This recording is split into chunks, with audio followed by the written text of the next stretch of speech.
The Most Holy Church of God in Christ Jesus is a religious organization established in the Republic of the Philippines on the 9th of May, year 1922, and is duly registered with the Securities and Exchange Commission with registry number 82613. Through faith in the truth revealed by the Holy Scriptures of the Bible, the administration as well as the entire brethren of the Church believe that it is the Most High God, the Lord Christ Jesus, who established the Most Holy Church for the sole purpose of proclaiming Him as the only one true God and Savior whom we should worship and serve with our whole lives, and that He is no other than the Lord Christ Jesus, who manifested in the flesh, and that the Most Holy Church of God in Christ Jesus is His chosen way for us to deliver from our sins and eternal damnation.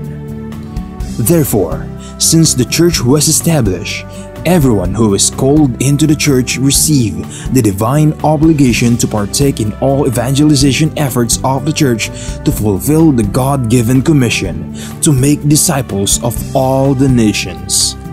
In that case, here is the vision and mission statement of the Church. Vision: the Most Holy Church shall be exalted for the glory of the Most High God. Mission: seed of one world, one nation. Core value: all members of the Most Holy Church are being taught and encouraged to live in agape. Agape is a Greek word which means perfect love and everlasting love. As the Bible further expounds, it is the kind of love that God has for all of us. In fact, God Himself is agape. Agape, or love, serves as the core value of the Church because love is the fulfillment of the law. Ownership and administration: the Most Holy Church of God in Christ Jesus fully believes and proclaims that her sole owner is no one but the Most High God. He is the only King who reigns all over the Church. Everything the Church achieve and will achieve in the future are the works of God. God governs over His Church through His appointed men to administer the Church. Like the first church established in Jerusalem, which was administered by the apostles, the Most Holy Church is currently administered by the 7 bishops, presided by the general bishop.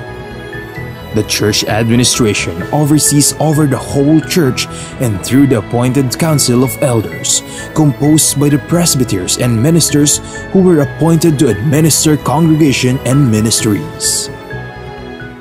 Expansion and growth: currently, the church has established congregation in most places in the 3 major islands of the Philippines, namely Luzon, Visayas, and Mindanao. Also, the church is making necessary preparation to intensify its expansion and establish congregation in all major cities and provinces in the entire country. There are also active congregation of the church in other countries. In the United States of America, in Canada, in Australia, Hong Kong, in Singapore, Malaysia, United Arab Emirates, Japan, Taiwan, Kingdom of Saudi Arabia, Qatar, Belgium, Cyprus, France, Germany, Italy, Spain, and United Kingdom.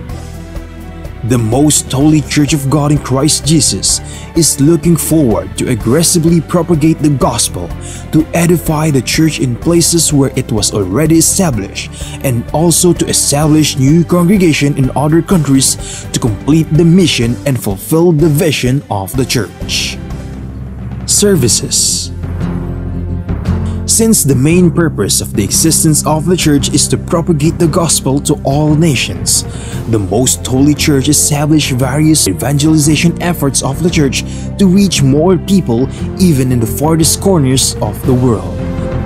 The church produces evangelization programs that are aired via radio, cable TV, and in different social media or online platforms. Radio stations, Philippines.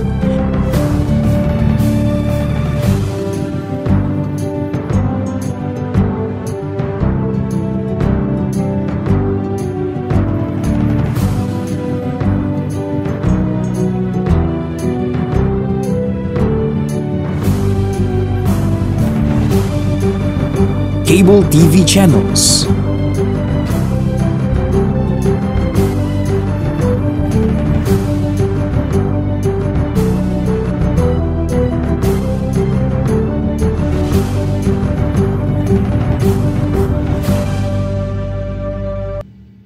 Online platforms, Facebook, MHC Media, YouTube, The Most Holy Church, official website, www.mostholychurch.com.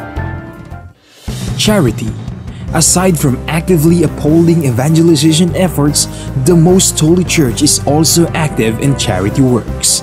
Here are some of the ministries of the Most Holy Church established to serve both members and non-members of the church.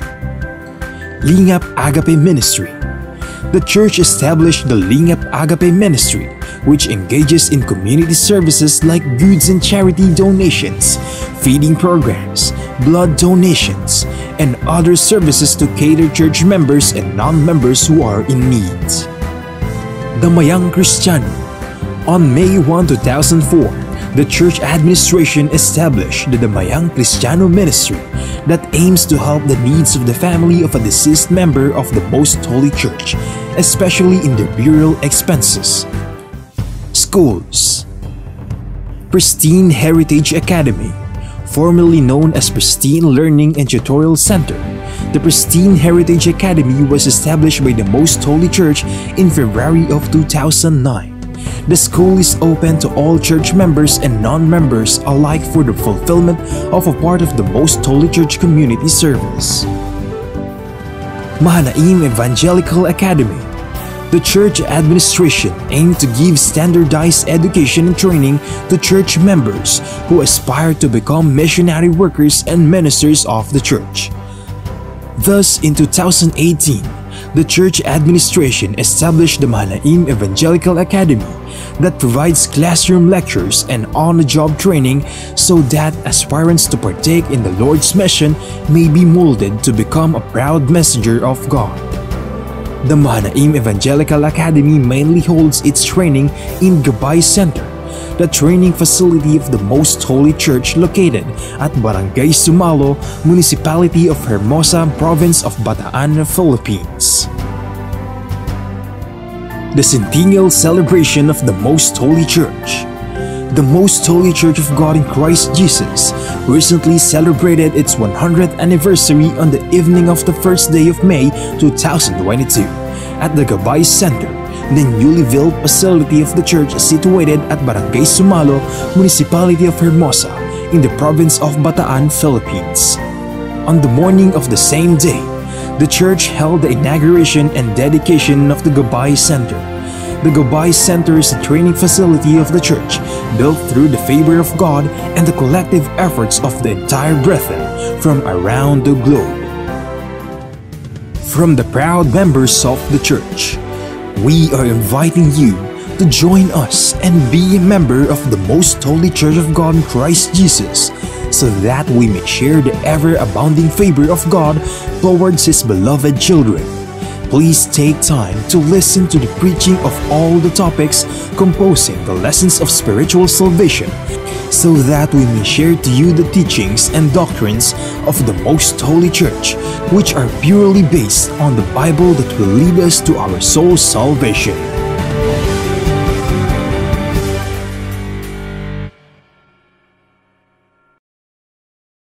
To know more about the church, you may visit our website at www.mostholychurch.com, or you may reach us through telephone number 6302-8255-6949. Maraming tanong, maraming sagot. Maraming haka-haka at maraming mga katha. Nagsasalimbbayang mga paliwanag. Gaya ng hangin ng aral na nagdadala sa tao sa magkabi-kabilang paniniwala. Ngunit, isa lamang ang dapat matanghal.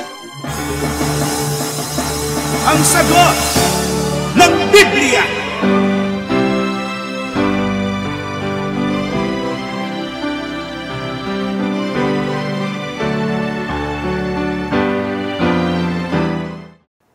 Gaya po ng inyong narinig, mga giliw naming taga-subaybay sa palatuntunang ito na ang kabanal-banalan. Ang bahagi pong ito ng ating programa ay pinamagatan po nating ang sagot ng Biblia. Welcome po muli mga kaibigan at mga mahal naming mga taga-subaybay dito po sa ating segment na pinamagatang ang sagot ng Biblia. Again, this is part of the whole program na ang Kabanal-Banalan. This is only one of them na segments and special programs under the umbrella ng ang Kabanal-Banalan. Yan ay ipinag-aanyaya din po namin sa inyo na sana ay masubaybayan nyo po ang ating iba pang mga programa gaya ng mga sumusunod. Ito po mga pamagat ng ating program, Blessed Day.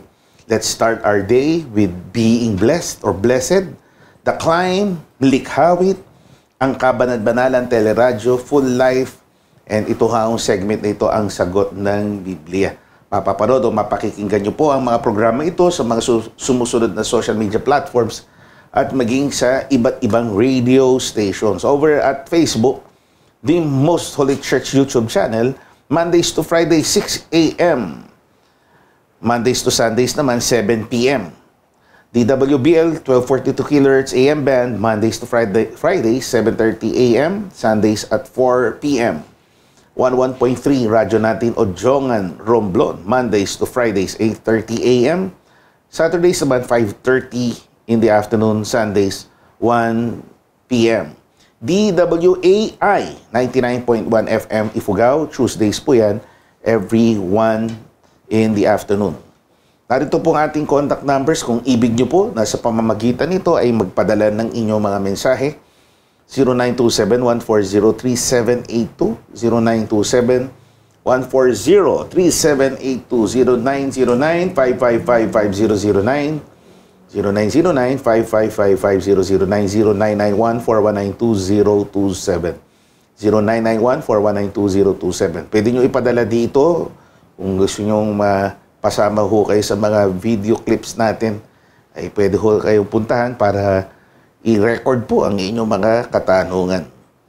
Ang ating social media accounts ay ang mga sumusunod. Sa Facebook, pag binuksan nyo po ang inyong mga personal accounts, i-type in nyo po ang mga sumusunod. MHC Media. MHC Media.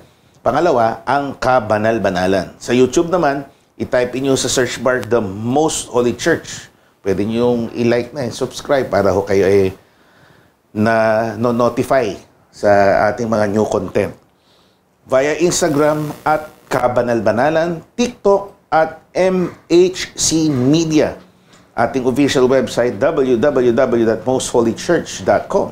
Ang ating punong tanggapan ay number 688 Rahabago Street, Cagalangin, Tondo, Manila. As always, ito po ang inyong mga lingkod at kapatid na Gabriel George Quirino, para po sa pitak na ito o segment nito ang sagot ng Biblia. Kasama po natin, of course, ang punong anchor nitong ating palatuntunan ng kapatid na Uziel, kapatid na Danilo Francisco. Opo. At salamat po, kapatid na Gabriel. Opo. Salamat po sa inyong lahat na mga taga-subaybay ng programang ito. Salamat po dahil ang pagkakataon ay laging ibinibigay niyo sa amin para mapaglingkuran kayo.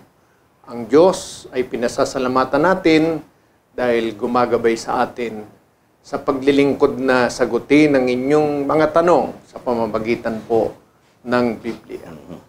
So let's watch our first video clip for the day mula po sa syudad po ng Nabotas, Bangkulasi, Nabotas. Ang tanong po ni Pwede mo magbago ang puso ng Diyos? Very good question.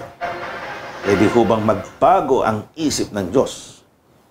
Kung ang pagbabago na tinutukoy niya para bagang yung katulad ng tao na pabago-bago kung minsan. Sa gayong kalagayan, hindi po pabago-bago ang isip ng Diyos. Consistent po. Ang Diyos ay, kung ano siya, magiging gayon sa lahat ng panahon. Lamang, yung kanyang mga kapasyahan, yun ang pwede pong magbago. Depende sa nakikita sa tao. Pero hindi dahil sa ang Diyos ay pabago-bago o nagbabago ng isip. Basahin po natin yan. Yung mga sunurang mga talata. Unahin natin ang Malakyas 3 at 6. Narito po, mga kaibigan. Sapagkat ako, ang Panginoon, ay hindi nababago. Kaya't kayo, o mga anak na lalaki ni Jacob, ay hindi nangauubos. Yan. Ang salita, yan ang ating Panginoong Diyos mismo. Ipinahayag niya kung ano siya po ay hindi nababago. Kung paano natin siya nakikilala, ayon sa sinasabi at nagpakilala siya sa atin, yun siya, hindi po nababago. At gaya ng ating sinabi, pwedeng magbago yung kanyang pasya. Depende sa tao. So, yung nature ng Diyos, karakter ng Diyos, hindi nababago. No? Pero yung sa tanong niya, pwede bang magbago ng isip? Hindi nga nature ng Diyos. Depende yan sa circumstansya ng sitwasyon. Siguro, basahin natin, kapatid na Yushel. Sa Saling Tagalog Popular Version, Jeremias 18:9 hanggang 10. Sa kabilang dako, kung sinabi ko man na itatayo ko o itatatagang isang bansa o kaharian, at gumawa pa rin ng kasamaan ng bansang iyon at hindi nakinig sa akin, babaguhin ko ang aking magandang balak. Yan. Depende sa tao o sa bansa na kanyang pinangakuan. Babaguhin niya ang kanyang kapasyahan kung ang pinangakuan niya ay hindi susunod sa nais niyang makita sa kanyang pinag-ukulan ng pangako. Ganito ang logika niyan. Halimbawa, nangako ng gantimpala ang Diyos kung gagawin ng tao yung bagay na ito. Di naman ginawa. Deserving bang tanggapin niya pa rin yung gantimpala? Hindi naman niya ginawa. Yun, ganito kasimple yun, mga kaibigan. Hindi ang Diyos ay pabago-bago ng isip gaya ng tao. Minsan medyo may pagtuturing pa nga tayo pag sa isang gender ng tao, halimbawa, babae, pabago-bago daw isip. Kaya doon daw ikinumpara ang bagyo. Di ba? Nagbabago ng direksyon. Hindi ko babae lang yan. By nature, tao talaga, dahil sa self-preservation, dahil sa kanyang karakter, pwede siya magbago ng isip. Ang Diyos hindi applicable sa kanya. Yun lang circumstansya na ang tao ay hindi tumupad. Siyempre, hindi na pwedeng bawiin sa kanya yung pangako. At hindi dahil pabago-bago ang Diyos, kundi dahil sa gawa ng tao, nababago ang kapasyahan ng Diyos, hindi ang isip na bilang Diyos. So, thank you. Shekinah, ang pangalan po ng ating nagtanong. Video clip number 2. Pakinggan po natin si Binibining Rona Papiona ng Bacoor. Rona Papiona. Halimbawa, makaisa po ba ang religion na magsama-sama na lang para hindi magulo? Sasama po ba kayo? Sigurado pong kasama tayo dyan. Dahil yan mismo ang kalooban talaga ng Diyos Magkaisa o maging isa ang lahat ng tao sa mundo ng pagkakilala at pananampalataya sa ating Panginoong Diyos. At yan ang layunin ng Panginoon. Kaya siya naparito sa sanlibutan na mababasa po natin sa San Juan. John 11:52 dito sa Amplified Version ng Biblia. And not only for the nation, but also for the purpose of uniting into one body the children of God who have been scattered far and wide. Hindi lamang sa bansa lamang, kundi sa layuning pagkaisahin sa isang katawan ang lahat ng mga anak ng Diyos na nasa pagangalat. Yan. Kung dyan po magkakaisa, magsasama-sama sa isang katawan, sigurado po kasama kami dyan. Hindi tayo pwedeng humiwalay dyan kasi yan ang gusto ng Diyos. Yan ang talagang dahilan kaya siya naparito, matipon na nagkakaisa sa isang katawan. Ang lahat ng mga lingkod o mga anak ng Diyos. Pero halimbawa, magkakaisa para umalis sa isang katawan, hindi tayo sasama doon. Opo. O di kaya, yung sa tanong ni sister, nagkaisa. Sila nagpasya. So they decided amongst themselves kung aling iglesia ang sasamahan nila. Opo. Magkaisa na tayo, dito na tayo magsama-sama. Sila nagpasya, hindi po kami sasama doon. Pero doon sa pinasyahan ng Diyos, na dapat doon tayo magsama-sama, doon po tayo sasama. Opo. Yung bang tinutukoy niya, kapatid na Gabriel, na isang katawan, na siyang kapasyahan ng Diyos na doon dapat magsama-sama ang lahat ng mga tao, alin ba yung isang katawan na diyan tinutukoy? Tingnan natin, dito sa Epeso. Sasaling ang salita ng buhay, Epeso 3 at 6. At ito nga ang lihim na layo ng Diyos, na dahil kay Kristo, kabilang din ang mga hintil sa mamanahin ng mga Hudyo. Ang Hudyo at hintil ay mabubuklod sa iisang katawan, na walang iba kundi ang iglesia. At ang mga hintil ay may bahagi rin sa mga ipinangako ng Diyos sa Ebanghelyo. Oh, yan. Napakalinaw po naman, gaya ng sinasabi. Talagang ang gusto ng Diyos, ang Hudyo at mga hintil, mabuklod sa isang katawan, magkasama-sama. Yung Hudyo at hintil na tinutukoy, yan yung lahat ng tao sa sanlibutan. Kaya lang, siya rin ang nagpasya kung saan tayo dapat na magsama-sama. Ayon kay Apostol Pablo, yung tinutukoy na isang katawan, walang iba kundi ang iglesia. Napakarami pong grupo ngayon na nagsasabi, hindi kailangan ng iglesia. Hindi tayo pwedeng sumama doon, kapatid na Gabriel. Sasama lang po tayo at tiyak na kasama tayo kung doon sa isang iglesyang ipinakikilala ng Biblia, doon po magsasama-sama ang lahat. At yun ang gusto ng Panginoon. Siyempre po, maraming church, maraming iglesia, hindi mo naman mababasa sa Biblia at natitiyak nating hindi siyang ipinakikilala ng mga apostol. Kaya kung ang lahat magkakatipon, magsasama-sama sa isang church na ipinakikilala ng Biblia, kaisa tayo doon, kapatid na Gabriel. Definitely. It's a definite yes. Kung yun ang tanong, kung sasama tayo, yung isang iglesia na sinasabi ng Biblia, turo ng Biblia. Opo. At yun siya namang kalooban ng ating Panginoon. At masasabi po natin, kung aling iglesia yun, yun nga po ang doon namin kayo inaakay. Kaya nga ipinakikilala po namin na ito'y kabanal-banalang iglesia kasi hindi amin. Hindi sa kanino man. Sa Diyos po ito. At dito tayo gustong pagsamasamahin ng Panginoon. Tayo magpunta sa isang awitin, pakinggan natin ang isang awitin. Courtesy of Brother Christian Viloria from Malolos, Bulacan. Ang kanyang awitin, awit para sa kapatid. Kapayapaan po sa lahat ng taga-subaybay sa programang Ang Sagot ng Biblia. Brother Christian po, Choir of Zion, member po sa Kabanal-Banalang Iglesia ng Diyos kay Kristo Jesus. Maglilingkod po sa inyo through original music sa loob ng aming church na tinatawag na Likhawi. Sabi nila, the greatest feeling is to love and to be loved. Totoo naman po yun, di ba? Masarap magmahal at makaramdam din naman ng pagmamahal. Pero kahit naman po na action speaks louder than words, masarap pa rin pong makarinig ng mga words of encouragement and affirmation of love. Ito po ang nilalaman ng Kabanal-Banalang Iglesia na naglalayon na iparating sa pamamagitan ng mga awitin at pag-ibig na namamagitan sa mga magkakapatid sa loob ng Kabanal-Banalang Iglesia. Kaya naman po, patunayan natin ang ating pag-ibig sa ating kapatid sa pamamagitan ng gawa. Ngunit, huwag natin kakalimutan na mahalaga rin na sabihin natin ang ating pagmamahal sa ating mga kapatid. Kaya sa paraan ng isang awit, ang awit para sa kapatid.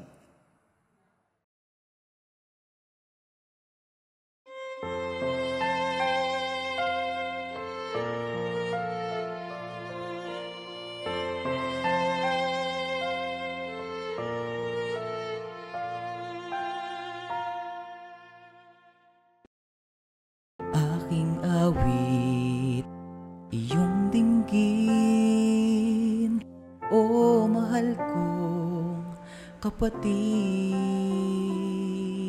sa puso ko ay tanging ligaya mo ang mithi. O minamahal, ito ang damdamin ko.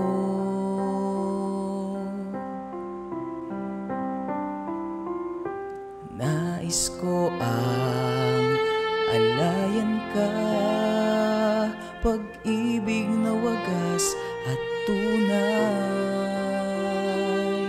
hindi magbabago. Itong nadarama dahil sa puso, ikaw ang una sa buhay ko. Oh, dinggin, dinggin itong awit, hatid ay pag-ibig sa aking awit, aking ihihimig. Ikaw ang aking pag-ibig.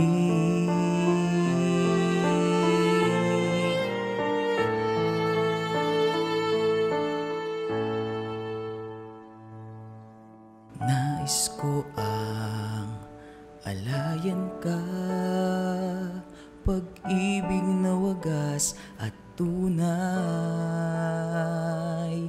hindi magbabago.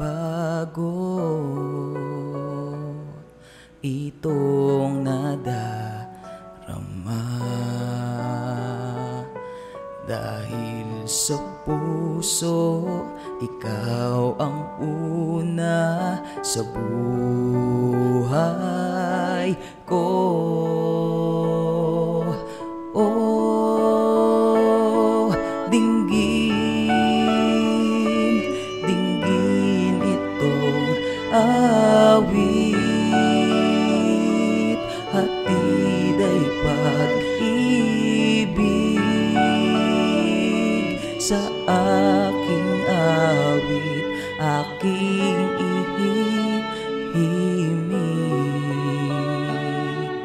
Ikaw ang aking pag-ibig.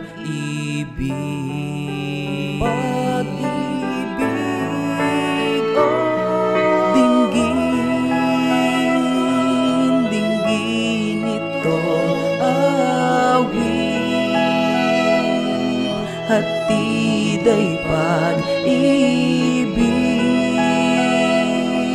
sa aking awit, aking ihihimig.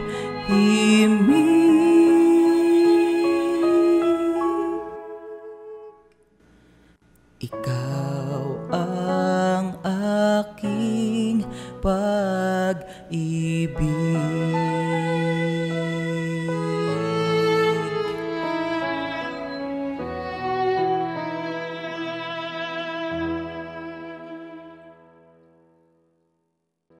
Salamat, brother. Next video clip natin, number 3, courtesy of Trisha Camille. Good day, ako po si Trisha. I'm 18 years old po. I'm from Ventriales. Yan, ang tanong ko lang po is, as a unbeliever po, paano po natin ma-feel yung pagmamahal sa atin ng Lord?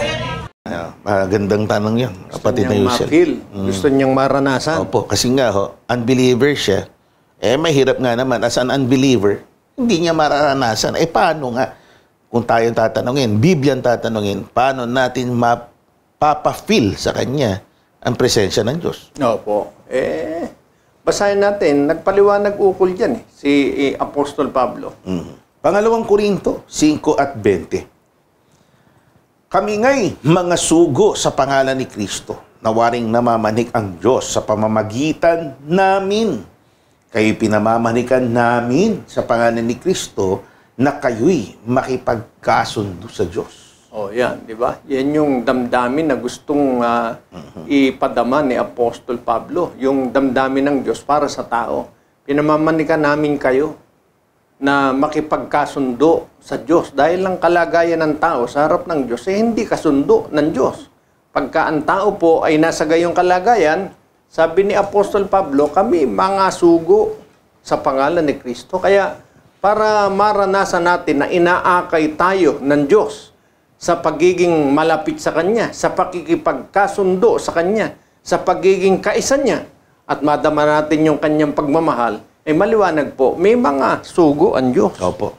May kinatawan. Opo. Sa mga hindi pamilyar doon sa salitang sugo, kinatawan, representante, merong pisikal na magiging representante nga ng Diyos. Kasi nga, unbeliever kayo.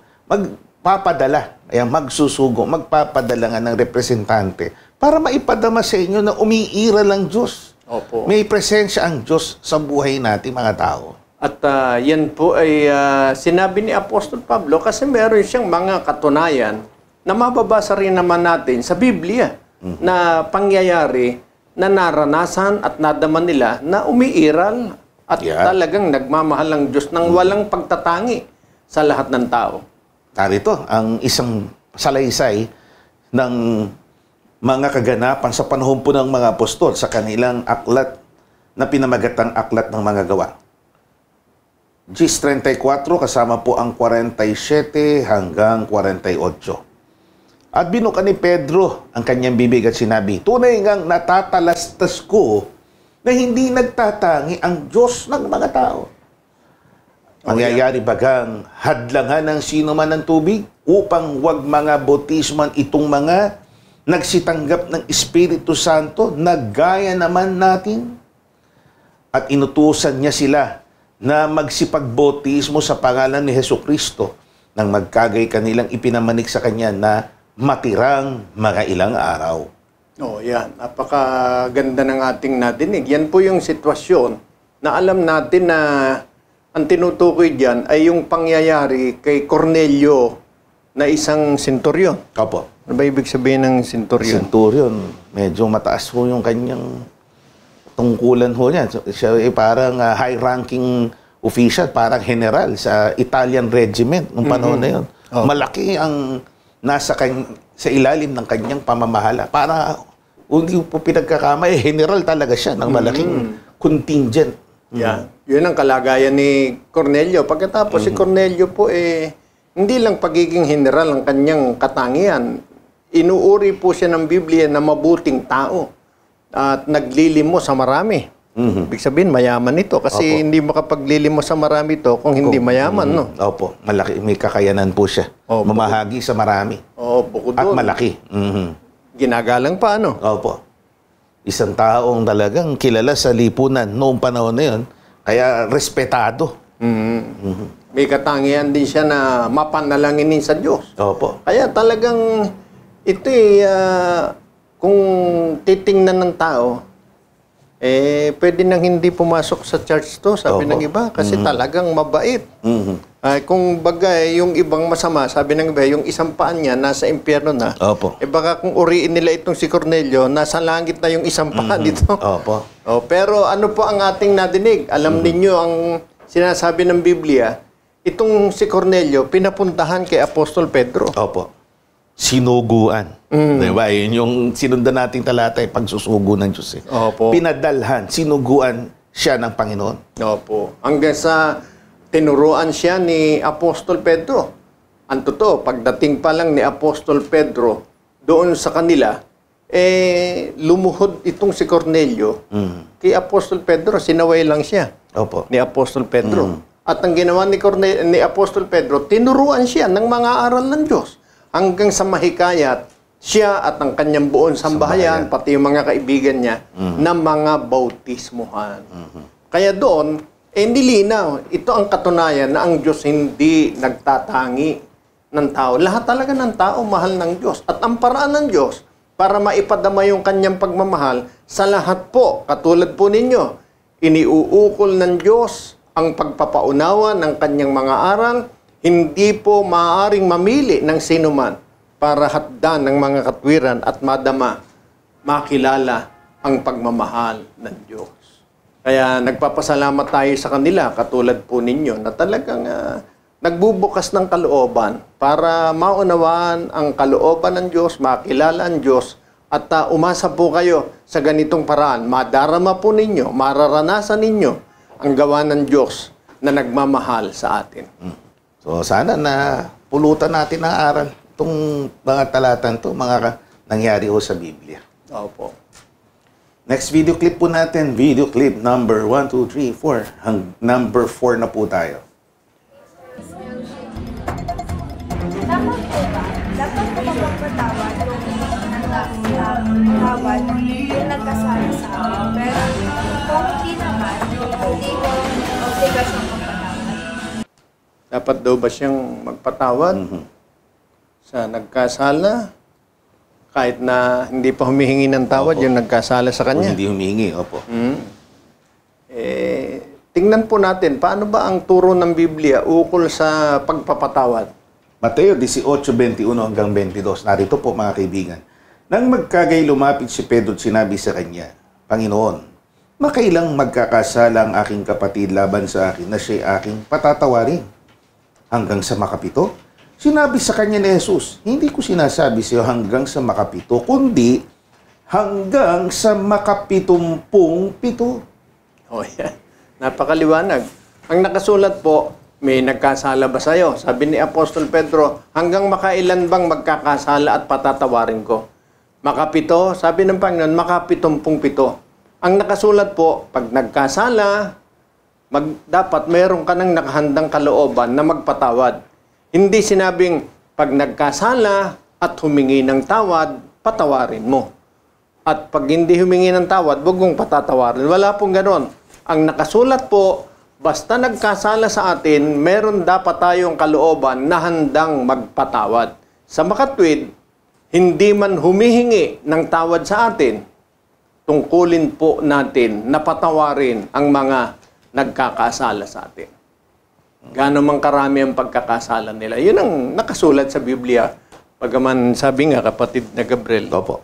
mahirap ito. Opo. In reality, mahirap yan. Pero turo kasi ng Biblia. Opo. So, sikapin natin yun ang magawa. Although, syempre, yung ibang prinsipyo, sasabihin niya, I'm not under the obligation to forgive because he is not asking forgiveness. Yun yung sinasabi niya. Yung ating tatanong, sa conventional na lohika, tama nga naman. Bakit ko magpapatawad? Hindi ka naman hinihinga ng kapatawaran. Yun yung conventional. Pero yun nga, kakaiba si Kristo, ang ating Panginoong Jesus, nung pumarito siya, revolutionary ang kanyang turo. Iba. Yan ang tunay na sa Diyos. Kahit hindi humihingi ng paumanin o tawad, pinapatawad. Nagpapatawad. So, yan ang lingkod ng Diyos. Merong laging laan na pagmamahal sa kanyang kapwa na ang isang anyo ay mapagpatawad. Yan ang lingkod ng Diyos. Salamat po, kapatid na Yushel. Opo. Next video clip, number 6 or number 5. Irago. Paano po kayo nakakasigurado na ang Biblia ay hindi na bago? Ang dami po kasing translation. Bakit po yung Quran isa lang? Let us just inform our beloved sister, ating kaibigan, ang Quran ay hindi po isang translation lang. Siguro ang impression niya isa lang kasi basically yun ang nanig natin, Arabic or anything, mga kaibigan, nabasa po natin over 40 translations po ang Quran. Pero yung tungkol sa Biblia, mag-focus po tayo. Tanong po niya na kasi siguro na ang Biblia ay ganun pa rin, consistent. Dahil nga maraming translations, maraming versions, baka may nabago na raw. Paano natin mapagtitiwalaan ang Biblia kung nagdaan ito sa proseso ng translasyon at iba't ibang version? Basahin din natin ang paliwanag ni Apostol Pablo para po tiyak tayo na talagang base sa Biblia yung ating katugunan. Sa pangalawang Timoteo 3:15 hanggang 16. At mula sa pagkasanggol ay iyong nalalaman ang mga banal na kasulatan na makapagpadunong sa iyo sa ikaliligtas sa pamamagitan ng pananampalataya kay Kristo Jesus. Ang lahat ng mga kasulatan na kinasihan ng Diyos ay mapapakinabangan din naman sa pagtuturo, sa pagsansala, sa pagsaway, sa ikatututo na nasa katwiran. O yan, ang Biblia, ang banal na kasulatan, ayon kay Apostol Pablo, kinasihan ng Diyos. Ang ibig sabihin ng kinasihan, kapatid na Gabriel? Talagang hiningahan, ika nga, umanin, ika nga, ang Espiritu ng Diyos ay nandun. Nakabantay sa pagkakasulat, pagkakalimbag ng Biblia. Kaya meron ngang apostol sabi niya nadinig ko yung sinabi ng 7 kulog isusulat ko sana. Opo. Sinaway lang ako ng Espiritu. Hindi kasali kasi yun. Nandun yung pagkasi, nandun yung pagbabantay. Na hindi necessary na isulat yan, huwag mo isama. Yan. Kaya yan ang unang-una. Nasusulat at sinabi ni Apostol Pablo yan, lahat ng kasulatan, kinasihan, binantayan, ginabayan ng Panginoon ang pagkakabuo at pagkakasulat ng Biblia. Kahit po yan ay dumaan na sa maraming paraan ng pagtatranslate sa iba't ibang wika, nananatili po ang paggabay ng Panginoon dahil napakahalaga po ng Biblia. Mapapakinabangan sa pagtuturo, sa pagsansala, sa pagsaway, mula pa sa pagkasanggol ng tao. Yan ang nakasulat po sa Biblia. At ito po'y hindi mabubuo kung hindi sa paggabay ng Panginoon. Mababasa naman natin yan sa sulat ni Propeta Isaias. 34:16. Inyong saliksikin sa aklat ng Panginoon at inyong basahin. Kahit isa sa mga ito ay hindi magkukulang. Walang mangangailangan ng kanyang kasama sapagkat iniutos ng aking bibig at pinisan sila ng kanyang espiritu. Yan. Nabuo ang Biblia sa paggabay ng Espiritu. Kung meron man pong mga tao na gumawa, nagsika para itong mga dati magkakabukod na aklat, na ngayon ay gaya ng isang aklat lang. Pero sa totoo, binubuo po ito ng 66 na aklat at mga sulat. Hindi po ito nabuo dahil mga magalingan tao, kundi sumakanyang Espiritu, kaya ito'y naging gaya ng isang aklat. Pero sa katotohanan, ito po ay nangyari dahil sa patnubay ng ating Panginoong Diyos sa tao na kinasangkapan niya. Opo. Kaya kahit na ito nabila sa translations, iba't ibang versions, nakabantay ang Espiritu ng Diyos. Opo. Kasi nga, ang panahon ay nagbabago, nag-i-evolve din ang appreciation ng tao sa mga bagay na nasusulat. Nag-i-evolve din yung kanyang wika. Opo. Dati-rati, meron tayong tinatawag na matandang English o Old English. Merong nauuri din na Middle English hanggang sa naging Modern English. Tayong mga Pilipino, meron tayong nung sinaunang panahon na baybay, alibata, na alpabeto. Tapos meron tayong modernong Tagalog. Tinuturo yun sa paaralan. Meron po tayong makalumang Tagalog o Pilipino, medyo malalalim nga, na kung gagamitin nga natin sa mga modernong nagbabasa, hindi agad-agad na naintindihan. Merong latest na version ng Biblia sa wikang Tagalog. Diba? Yan ho para sa pag-a-adapt ng panahon. Pero hindi na babago yung esensya. Hindi na bago yung diwa. Nakabantay ang Espiritu Santo niya. Kaya nung sinauna, yun yung appreciation, pagtanggap nila sa Biblia. Kung paano gano'n ang tanggap nila, lumipas ang maraming panahon, kahit iba't ibang wika pa yan, parehas pa rin ang laman, diwa, espiritu ng nakasulat sa Biblia. At yung ipinaliwanag nyo yan, kapatid na Gabriel, yan mismo yung sinabi ni Apostol Pedro ng sulatan niya ang mga kapatid. Ito, sa kanyang pangalawang pangkalahatang liham, 1:20 hanggang 21, na malaman mo na ito, na alinmang hula ng kasulatan ay hindi nagbuhat sa sariling pagpapaliwanag, sapagkat hindi sa kalooban ng tao dumating ang hula kailanman, kundi ang mga tao ay nagsasalita buhat sa Diyos na nangudyukan ng Espiritu Santo. Napakaliwanag. Hindi nagbuhat sa tao, Kung ito'y nagkaroon ng kalooban ang tao na isalin ito sa ganitong aklat, pagkatapos nakasalin na sa ganitong aklat, medyo malalim yung pagkasalin, sinalin sa makabagong mga wika. Hindi nababago yung mensahe. Dahil yung mga nagkakaroon ng ganong kalooban, di nila sariling kalooban yun. Yun ay sa udyok. Yan ang nakasulat udyok. Merong nag-inspire sa kanila. Hindi resulta yan ng sariling kaalaman. Opo. Kung kikilalanin natin at sinasabi natin, kilala natin yung mga apostol, nire-respeto natin, ginagalang natin, susundin natin at panghahawakan natin ng katotohanan ito. Hindi tayo patatalo dun sa nadidinig natin sa iba't ibang gustong mag-promote ng kanilang sariling aklat na pamalit sa Biblia. Opo, may mga ganyan. Pero ang magre-rely lang tayo, yan nga, sola scriptura tayo. Salitang Latin, kung hindi ko pinagkakamali, ibig sabihin, maniwala tayong lubos sa scriptura, sa scripture. Tayo ay manghawakan sa turo ng Biblia sapagkat although ito is subjected sa kamay ng tao sa pagsulat, pag-translate, nulit po natin, nakabantay ang Diyos. Inudyoka ng Espiritu Santo ang mga nagsisulat at mga nagsisalin ito.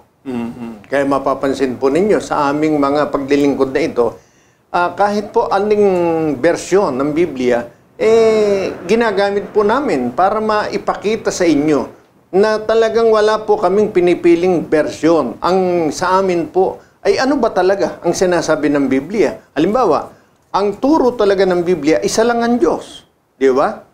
At sa iba't ibang base ng Biblia, yun ay makikita po natin. Hindi tayo hihiwalay doon.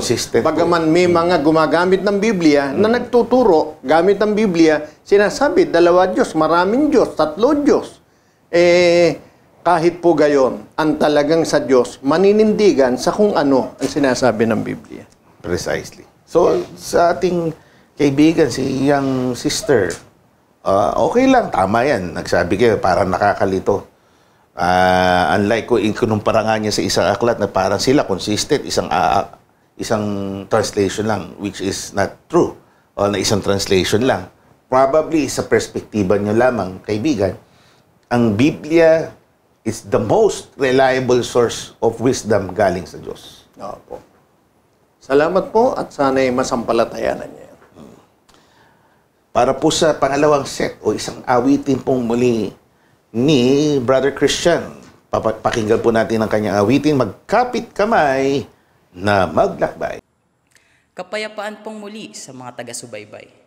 Naniniwala din po ba kayo na 2 is better than 1? Totoo po yan, hindi po ba? Ano pa po kaya kung marami ang kasama natin sa paglalakbay sa buhay na ito? Na nagpapalakas sa atin, nagtatayo sa atin, kung tayo man ay madapa, nagmamotivate na magpatuloy kahit maraming pagsubok ang buhay. Kailangan po natin ang isa't isa para maging magaan ang ating paglalakbay sa mundong ito. Tandaan po natin na hindi tayo nag-iisa sa buhay na ito. Unang-una, kasama natin ang Panginoon, maging ang mga kapatid na aalalay sa atin kung tayo man ay nanghihina. Magpapalakas sa atin kung tayo ay napapagod. Kaya naman po, upang marating po natin ang dulo ng pagtatagumpay, tayong lahat ay magkapit kamay na maglakbay.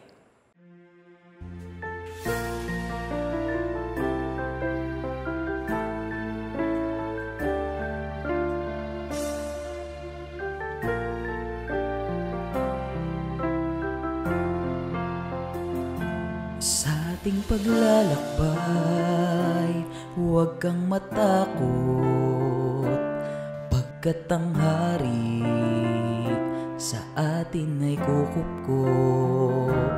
Marami mang pagsubok at kalumbayan, pakasikaping ito'y mapagtagumpayan. Laging tatandaan, ika'y di iiwan. Kapatid ko, ika'y aking minamahal. Magkapit kamay na maglakbay, ating agkanang tagumpay, magkapit kamay na maglakbay, umawit ng sabay-sabay. Sa atin ay naghihintay ang pangakong sa atilaan, kagilagilalas na tagumpay.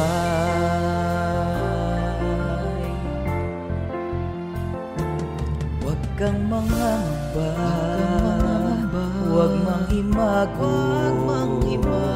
alalahanin pangako niya sa atin. Ikaw ay tutulungan, di pababayaan. Agape niya sa atin ay laging laan. Kaya't kapatid ko, lakson ang loob mo, sa paglalakbay kami kasama mo. Magkapit kamay na maglakbay, ating agkanang tagumpay. Magkapit kamay na maglakbay, umawit ng sabay-sabay. Sa atin ay naghihintay ang pangako sa atilaan, kagilagilalas na tagumpay. Magkapit kamay na maglakbay, ating agkanang tagumpay.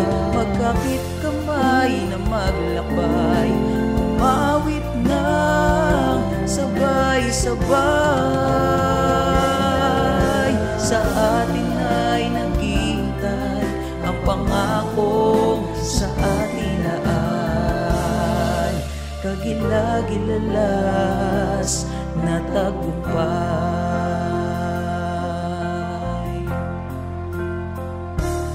Magkapit kamay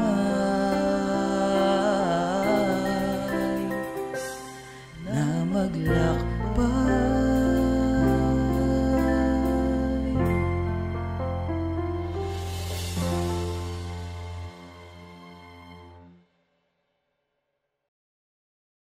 Next video clip po, kapatid na usual, if we may.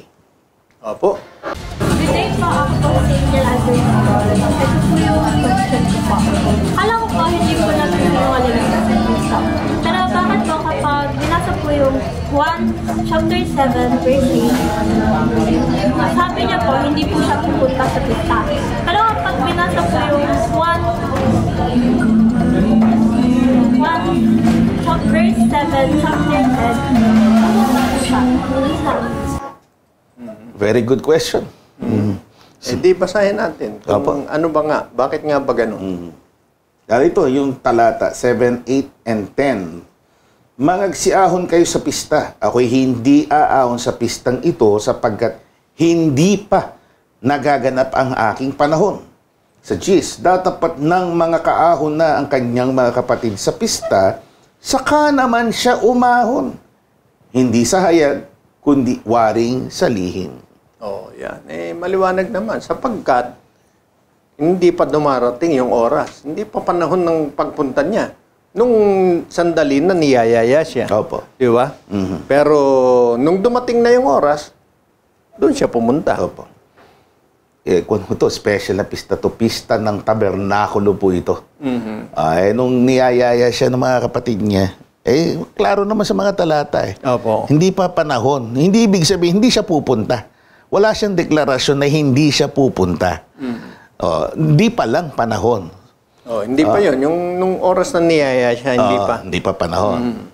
Kaya nung dumating na yung panahon, nauna na yung mga kapatid niya. Kasi ang gamit sa Biblia ng Tagalog, makaahon, ibig sabihin nakapunta. Nung nakapunta na sila, saka lang siya pumunta. Nung pumunta pa siya, palihim. Hindi nila alam. Hindi nila alam na nandun na. At napakagandang paglalahad po niyang mga kasunod niya. Pero ang focus muna natin dito, hindi ho siya nagsinungaling dito. Hindi niya minislead. Yung mga kapatid niya na kesyo hindi siya pupunta. uuwi na lang siya. Hindi ganun. Pupunta rin ako. Hindi lang yun din diretso. Pupunta rin ako. May tempo, may timing lang. Opo.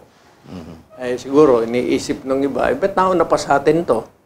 Eh, hindi naman kasi talaga tao lang yan si Kristo, ang Panginoong Kristo Jesus. Eh. Kaya, kaya niyang pumunta kahit na mas nauna pa sa kanya yung kanyang mga kapatid. Kasi napaka-importanting tagpo yan eh. Kung babasahin yung mga kasunod. Pero importante, this is not a contradiction. This doesn't speak of the character of Jesus Christ na parang siya po hindi truthful sa kanyang salita. Truthful po siya. Hindi pa ho oras na siya po ay aawon o magpupunta sa nasabing pista ng tabernakulo. Kumbaga, pinaunan niya, una na kayo. Hindi pa ako, hindi pa. May panahon. Di ba? May gagawin ako. Okay, simple. Limbawa, niyakag ko kayo. Mga alas 3. Nabi ko, alas 3. Maghapunan tayo.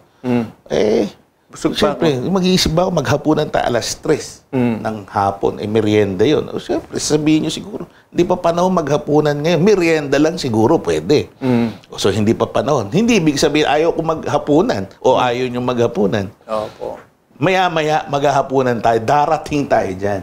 Gaya ng sa ating Panginoong Jesus, hindi niya nga dinaya. Darating siya sa oras na kailangang lumitaw na siya sapagkat may tiyempo nga doon sa ritual ng kapistahan ng tabernakulo eh. May ritual doon na kailangang talagang magulantang makapagsalita siya sa gitna ng nagtitipong mga Hudyo. Opo. Dahil siya hindi basta pumarito sa mundo at hindi siya basta pumupunta sa isang dako na wala siyang layunin. Kaya sa layunin at sa sarili niyang paraan, ginagawa niya ang mga bagay. Now, for our final question, video clip, please. Ako po si Marina Tigapandakang. Anong dahilan para tiwalagin ang member ng inyong charge? Parang hindi man nagagalit sa atin. Ano nga ba? Yung demeanor ni sister. Siguro excited lang yan. Ano nga ba, kapatid na usual? Ano bang dahilan? Bakit may natitiwalag? Basahin natin ang paliwanag ng Biblia. Talaga bang meron yan? Bagay, meron nun. Nag-iisip wala raw dapat tiwalag. Opo, pero sa Biblia minadig nga po kung ganyan. Wala daw pagtitiwalag sa Biblia. Ito, klaro. Unang Korinto 5:13, Tagalog Popular Version. Wala akong karapatang humatol sa mga hindi Kristiyano. Ang Diyos ang hahatol sa kanila. Ngunit hindi ba't dapat ninyong hatulan ang mga nasa loob ng iglesia? Sabi nga sa kasulatan, itiwalag ninyo ang masamang tao. Yan. Maliwanag naman Itiwalag ang masamang tao. Kahit po kapatid sa iglesia, kung hindi nag-ingat ng kanyang sarili, at ginawa ang hindi mabuti at yun ang naging kalagayan niya, napabilang siya sa masamang tao, maliwanag po, itiwalag ninyo. Utos po yan. Sinabi ni Apostol Pablo sa mga kapatid sa Korinto. Kaya nangyayari po ang pagtitiwalag pagka hindi na karapat-dapat na manatili dahil siya'y masamang tao. Opo, nakapipinsala na sa komunidad. Opo. Halimbawa, typical sa school. Di ba, na-expel ka dahil may alituntunin sa mga estudyante. Hindi po pwedeng may ginawa kang mali sa pagiging estudyante mo, mananatili ka pa rin mag-aaral ng nasabing paaralan. Opo. Pwede kang i-expel, ang tawag doon, expulsion. Opo. Ganun din sa mga trabaho, sa kumpanya. Merong employees manual. May manual kang dapat na sinusunod. May mga alituntunin na dapat sinusunod ka. Dapat pumapasok ka sa oras. May limitasyon lang ng pag-a-absent mo. Pagka lumagpas ka doon, may mabigat na paglabag ka. Halimbawa, may nangyaring nakawan, napatunayang ikaw. Syempre, wala nang tiwala sa iyong kumpanya. Aalisin ka sa kumpanya. Pwede kang i-terminate ng kumpanya. Same is true with the church. Although sabi nga doon sa first part, hindi tayo dapat maghatulan. Diyos ang magpapasya kung sino ang dapat talagang umalis. Pero kung talagang hayagan, nakapipinsala, ano nakalagay? alisin, tiwalag no, kapatid na Yusel. Oo. At yun ukol sa mga nahanay na doon sa tinatawag na masasama. With cause naman. Hindi ho yan, terminal napagtripan lang. With cause. May dahilan. Kaya meron ho, sister. At sana maingatan po natin, pag nakapasok na tayo sa tunay na iglesia, maingatan natin ang ating pagiging member o pagiging Christian.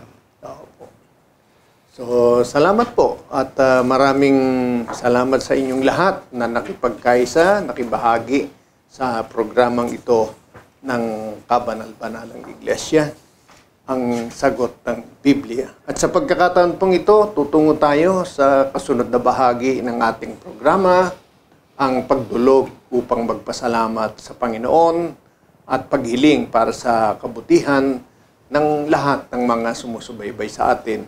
Sa pangunguna po ng kasama natin sa paglilingkod sa inyo, ang isa po sa mga elder ng Kabanal-Banalang Iglesia, ang kapatid na George Quirino, MK Gabriel. Tayo po'y manalangin. Aba, Panginoon namin Diyos, Amen. sa mulit-muli ay tinataas namin ang aming mga tinig, mga labi na nagpupuri at nagpapasalamat sa iyo. Amen. Sapagkat sumaganang muli sa araw na ito, ang mga kaalaman at karunungan sa paggabay ng banal mong Espiritu ay nagawa namin ang aming mga ministeryo. Hindi dahil sa taglay naming kakanyahan, kundi dahil ikaw ang nagbantay sa aming mga labi. Amen. Ikaw ang nagsilid sa puso ng mga kasangkapan ng mga bagay na dapat marinig ng mga tumatangkilik sa programang ito. Amen. Na dahil dito ay minsan pa tinataas namin itong tinig ng pagpupuri, pasasalamat, sinasamba ka ng aming mga kaluluwa sa pamamagitan ng Espiritu at sa iyong mga salitang katotohanan. Amen. Tulot mong panalangin, isang panalangin ng pamamagitan ang ilapit namin sa iyo. Sa ngalan ng mga kapatid, mga kaibigan namin na nakararanas ng samot-saring mga pagsubok sa buhay, nagdadaan sa iba't ibang mga kalamidad, mga problema na tila walang solusyon o amang hari, dahil nasusulat, ikaw ang nag-alok sa aming magsilapit sa iyo at ilagak namin sa iyo ang aming mga kabalisahan. Opo. Narito kami sa buong kababaan, binibigay namin sa iyo ang aming mga alalahanin. Patuloy mo kaming pag-unatan ng iyong bisig, haplusin ang aming mga kaluluwa. Pagpalain kami sa aming mga buhay. Opo. Sa kahirapan man o sa kasaganahan, ay makita namin, matagpuan namin ang iyong presensya sa aming mga buhay. Amen. Malagpasan namin ang lahat, ang mga pagsubok, tumating sa amin ang kagalingan sa aming mga karamdaman. Amen. Tumating sa amin ang pagsagana o ang kasapatan sa bubuhay na ito, sapagkat sinasampalatayan na namin ikaw ang Diyos na provider. Hindi mo ipagkakait sa iyong mga mahal, sa iyong mga sinisintang mga anak, ang pangangailangan namin sa buhay na ito. At sa pagsampalataya namin, ang kasunod nito ay ang pangako mo sa amin na buhay na walang hanggan. Amen. Alalahanin mo rin ang mga kinakasangkapan sa mga bagay nito, mga kamay na nagtataguyod, mga nag-i-sponsor, walang sawang nagtataguyod ng pangangaral ng Ebanghelyo sa pamamagitan ng social media at naging traditional media, sa pangunguna ng aming MP Hiel, kapatid na Isagani Capistrano, at 10 ng mga obispo, nawa ay patnubayan mo pa sila ng mga kaalaman, kalusugan ng pangangatawan, upang sa mga huling panahong ito ay magabayan din kami tungo sa matwid o wastong pagpamamalakad o paglakad sa mundong ito. At kung kami mamalagi dito, sumaamin nawa ang masagana pang pagpapala ukol sa buhay na ito at sa buhay na darating. Amen. Kami nagkakatiwalang lubos na ang dalangin ito yung dinirinig. Gagawad mo sa amin ang iyong mahalagang bendisyon. Ang lahat ng ito'y aming hiling sa ngalan mong Kristo Jesus. Ikaw ang aming Diyos at aming tagapagligtas. Amen. Again, nagpapasalamat kami sa inyong patuloy na pakikinig at pagtangkilik sa ating palatuntunan. Muli namin kayong inaaya sa susunod pong linggo dun sa paglabas muli ng ating mga bagong content, bagong materials. Kami po ang inyong mga lingkod at kapatid-kapatid na Gabriel.